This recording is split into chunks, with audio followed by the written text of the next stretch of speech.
Pessoal, olha só que coisa mais bizarra. Todo mundo quer inovar, certo? Inovação está na moda. Mas quase ninguém quer errar. E aí que está uma das maiores contradições desse nosso século, desses nossos tempos. Porque não existe inovação sem risco. Não existe ideia realmente nova que não tenha sido antes uma ideia estranha, esquisita. E não existe aprendizado que não tenha vindo primeiro de uma bela escorregada.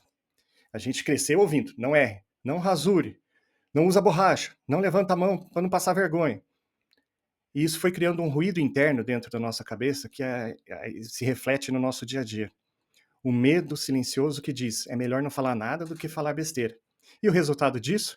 Projetos mornos, ideias genéricas, soluções que não resolvem absolutamente nada, mas também não ameaçam ninguém.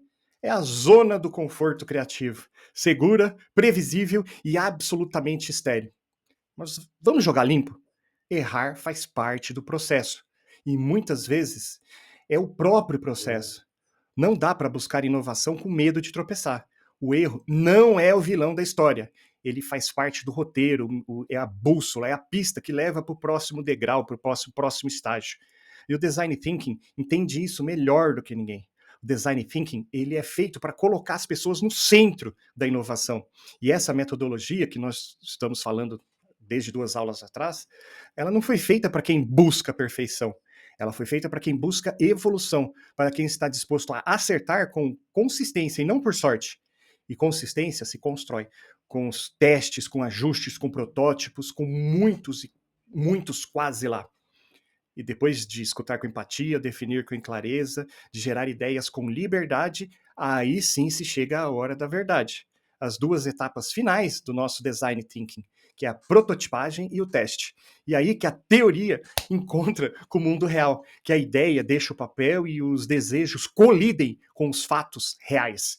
E sim, onde que os erros começam a aparecer, a pular para todo lado. Mas diferentemente do que a escola nos ensinou, errar aqui não é sinônimo de falhar. É sinônimo de que estamos indo na direção certa, de que o erro está nos mostrando uma fragilidade, está nos ensinando a evoluir o nosso raciocínio. É como colocar uma cadeira no meio da sala e perceber que essa cadeira machuca as costas de quem senta nela. Aí vem alguém e percebe alguma coisa está errado, vamos dar um jeito nessa cadeira? Vamos ajeitar isso. Acho que eu tô falando isso porque a cadeira que eu tô tá me matando, tá me doendo as costas pra caramba, sabe? Então, por causa disso, porque na verdade essa cadeira aqui, se ela tivesse passado por uma equipe de design que realmente usa o design thinking, eles iriam perceber que não tá dando muito certo não, porque eu vou ter que trocar essa cadeira daqui a pouco, porque ela foi feita sem ter o ser humano no foco de tudo, no centro da inovação. Ela foi feita sem ouvir quem realmente vai usar essa cadeira. Então, design thinking nos convida a criar a ideia, a solução mais rápida possível da ideia que a gente imaginou, mesmo que essa ideia seja feia, mesmo que ela não funcione direito no começo. É no contato com a realidade que a inovação ganha músculo. Então vamos pensar num caso para dar de exemplo. Teve uma empresa, uma startup, que resolveu criar um aplicativo para facilitar a doação de alimentos pelo supermercado. Ou seja, você baixava o aplicativo e fazia uma doação lá e o supermercado mandava direto para a ONG que distribuía essa alimentação. A empresa lançou a campanha, o marketing, teve entusiasmo, mas o que aconteceu? Ninguém usou. Ué, mas por quê? E será que foi fracasso? A ideia era boa, tinha propósito, tudo, mas o que aconteceu? Eles não desistiram. Foram às ruas, conversaram com os doadores, com os voluntários das ONGs, com os funcionários dos supermercados e descobriram um detalhe que muda tudo. A doação, para a grande maioria das pessoas, ela não é uma decisão tecnológica, é uma decisão emocional. As pessoas, elas querem ver para onde que está indo a doação, o alimento. Elas querem sentir, de fato, que estão ajudando alguém de fato. Elas querem um bilhete, uma foto, uma história, para ser palpável. O aplicativo era frio demais, impessoal demais. Então foi refeito e eles inseriram então vídeos curtos de pessoas que recebiam essas doações e colocavam relatórios de impacto e até espaços para enviar mensagens antes da comida chegar. Então, o que era antes um problema técnico virou uma ponte efetiva. E isso fez com que as doações disparassem. Ou seja, o erro virou um insumo, o fracasso virou um protótipo. E é disso que nós estamos falando. Eu conheci um grupo que faz esse tipo de doação para uma comunidade carente de crianças órfãs na África. E justamente isso, eles colocavam lá, tinha-se uma apresentação de um coral dessas crianças, se não me falha a memória, é de Uganda.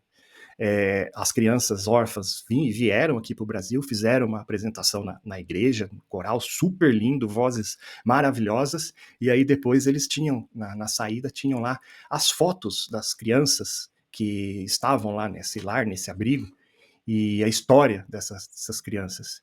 E isso, de fato, né, é um exemplo muito claro, muito prático, porque você pegando a foto, sabe, não é só você ver no vídeo, mas tendo a foto, virando e olhando lá a história da criança, ou até dos jovens adultos, né, que lá estavam, você percebe que isso daí dava um sentido de humanidade muito maior, de conexão, e aquilo impelia as pessoas a colaborarem com uma mensalidade ali que ia para essa turma na África. É um caso bem parecido com esse que eu falei do aplicativo, que na verdade era até brasileiro. Então, gente, errar com consciência é como acender uma lanterna no meio da neblina. Errar sem refletir é só ficar tropeçando no escuro sem lanterna. Então, a gente tem a ideia e a gente vai ajustando a ideia. Não precisa nascer pronto. Sempre tem a versão 1.0, 1.2, 2.0, 3.0 e assim vai. É importante ter em mente que o feito é melhor que o perfeito. Mas isso a gente tem que estar disposto a aprender com o imperfeito. Tá, mas por que é tão difícil aceitar tudo isso? Porque nós confundimos erro com incapacidade. Nós acreditamos ainda que errar é sinônimo de fracasso. E o fracasso, medo do fracasso paralisa, faz pessoas boas se esconderem, projetos incríveis nunca saírem do papel, talentos ficarem presos na repetição segura. E isso é uma tragédia silenciosa a nível global. A neurociência nos traz uma boa notícia.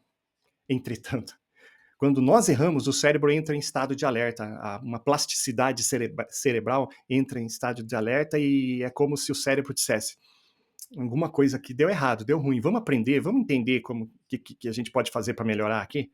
Ou seja, o erro é um gatilho biológico para o aprendizado. Isso se você não estiver travado por esse medo. E se você acha que isso é papo teórico só, vamos falar de erros que mudaram o mundo, então? O post-it, caso clássico, que nasceu de uma cola que não colava. A penicilina foi descoberta porque um cientista esqueceu uma placa suja no laboratório. A batata chips surgiu porque um cliente reclamou porque a batata estava grossa demais. O chefe ficou tão irritado que foi lá e fatiou mais fino do que conseguiu e criou a batata desse jeito. O erro deve ser encarado como uma semente. Equipes que erram juntas constroem soluções juntas, mais conscientes, mais afinadas com a sua própria realidade. Porque cada pessoa vê um pedacinho do problema. Cada pessoa sente uma dor diferente. E juntas elas conseguem montar um quebra-cabeça completo, coletivo complexo. Instituições que usam design thinking de forma madura, elas economizam tempo, dinheiro, e aqui entra um ingrediente fundamental que poucos valorizam: a pausa. E vou falar de novo: o ócio criativo, o tempo vazio, aquele momento em que você não está pensando em nada, que a equipe está lá de boa e de repente, pum, eureka, veio a ideia, veio a solução, veio o insight que conecta tudo e todos. O espaço em que a mente organiza os erros, reformula hipóteses, gera novas conexões. Então a pausa, ela não é perda de tempo, ela é um processamento, é uma digestão mental, emocional, cognitiva e tudo mais. É aí que o aprendizado se solidifica. Mas um detalhe: para errar bem é preciso ter humildade. Para aprender com o erro é preciso muita coragem. E para brilhar depois do erro é preciso persistência. O ego quer sempre estar certo. A criatividade quer descobrir o melhor. Você escolhe então com quem que você quer andar, com o ego ou com a criatividade. Agora eu vou falar algumas técnicas simples para transformar o erro em ideias brilhantes. Primeiro, Teste as suas ideias de forma simples, barata, rápida. Não espere o cenário ideal, porque o cenário ideal simplesmente não existe. Peça feedback honesto para as pessoas que estão à sua volta, sem medo, sem aquele negócio de a pessoa vai falar, tá legal pra caramba. Não aceita isso, tá? Pede pra pessoa procurar chifre em cabeça de cavalo. Cria uma cultura onde o erro seja analisado e não escondido. Documente esses aprendizados e dê nome para tudo isso, pensando que o erro é apenas mais um degrau antes de se atingir o sucesso da inovação. Comemore, pessoal, comemore as descobertas. Cada falha bem analisada, ela aproxima do acerto verdadeiro. Estou repetindo isso de novo. Chega de tratar o erro como inimigo. Se você quer inovar de verdade, você precisa fazer as pazes com o erro. O erro bem feito é um guia. E eu não estou falando isso para você ficar de tranquilão, de boa e falar, não, vou errar mesmo. Não, não é isso. É o erro consciente, o erro bem feito, o erro que é o seu professor, é o erro que transforma as atividades num laboratório vivo, errando, testando, ajustando e tentando de novo, até que isso se transforme em boas ideias e as boas ideias sejam as soluções brilhantes. Então, quando algo sair do jeito que você não imaginava, não tente esconder. Aponte todos os holofotes para o erro, não importa quem errou, certo? Se alguém errou, na verdade, é porque errou. E aí a gente consegue perceber o que se tem para aprender ali e seguir em frente. Porque no fim da jornada, não quem mais brilha não é quem menos errou, mas quem aprendeu com os seus erros. Desperte a sua criatividade e transforme o seu mundo.